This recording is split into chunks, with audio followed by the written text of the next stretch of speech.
Teridumbak yerildi. Hem de Tömürdümbak kaçan yerildi.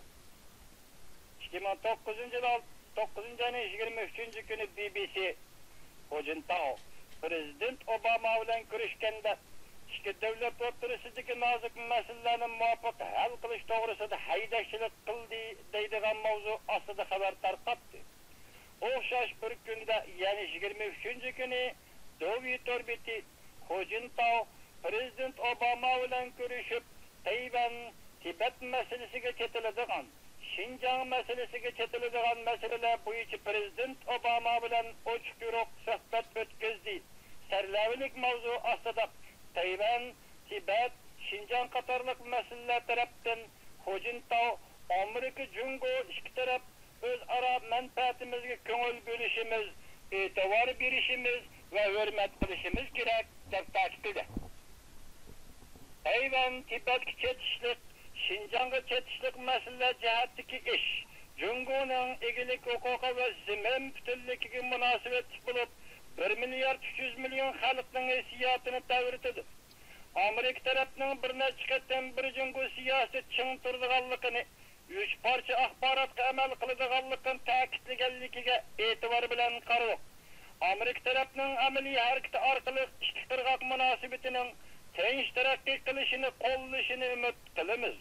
Urumchida yuz bergan 5-yo'l voqeasi chegaraning ichi va sirtidagi 3 xil kuchlar planlagan va tashkillagan urib chiqishdan iborat eg'ir zo'ravonlik voqeasi edi. Hojintao bu yerda Jungo tarafning zo'ravonlik va terrorist harakatlariga zarba berib, vatanning birligini qo'g'dash, muqimlikni qo'g'dash uchun qo'llangan tadbirlarini Amerika tarafning tushunishi va qo'llashini umid qilamiz. Turkistonchi bilginchilarning Amerikaning davlat tuprog'idan foydalanib Jungoga qarshi bölgünçilik bilan shug'ullanishiga yo'l qo'ymasligini umid qilamiz deb ko'rsatdi. Prezident Obama Hojintaoga javoban mundaq ko'rsatdi. Tayvan masalasida Amerika tarafining bir Jungo siyosati maydoni o'zgarmaydi. Amerika ishki qirg'oq munosabatining mo'tadillashganligidan xushal bo'ldi va Osiyoning muqimligi, tinchligi foydali deb qaradi. Amerika Tibet mustaqilligini qo'llamaydi. Tibetga Xinjiangga chetishlik masalalarida Amerika Jungoning egilik huquqi va zamin butunligini hurmat qiladi. Xo'sh, Uyg'urning vatan ichidagi hujumchi haqqirlari Teridumbak yerildimi? Undaqda Tömürdümbak qachon yeriladi?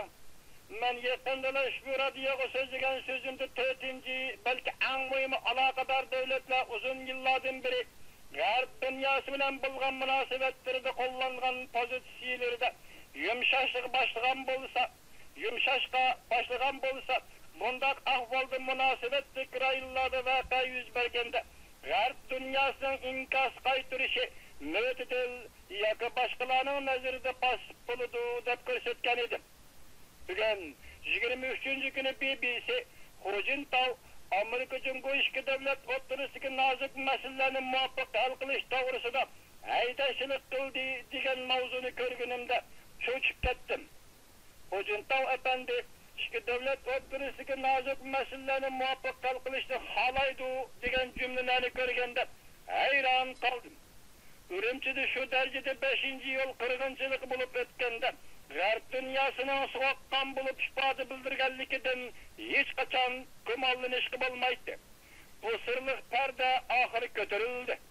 Nyu-Yorkdagi rais Hojintao apandi bilan Prezident Obama apandi uchrashganda tunji bo'lib Tayvan masalasining, Tibet masalasining, Uyg'uriston masalasining ikki davlat o'rtasidagi nozik masala bo'lib o'tirg'a qo'yilishi va balki hal qilish kun tartibiga qo'yilishi bu kimning g'albisi?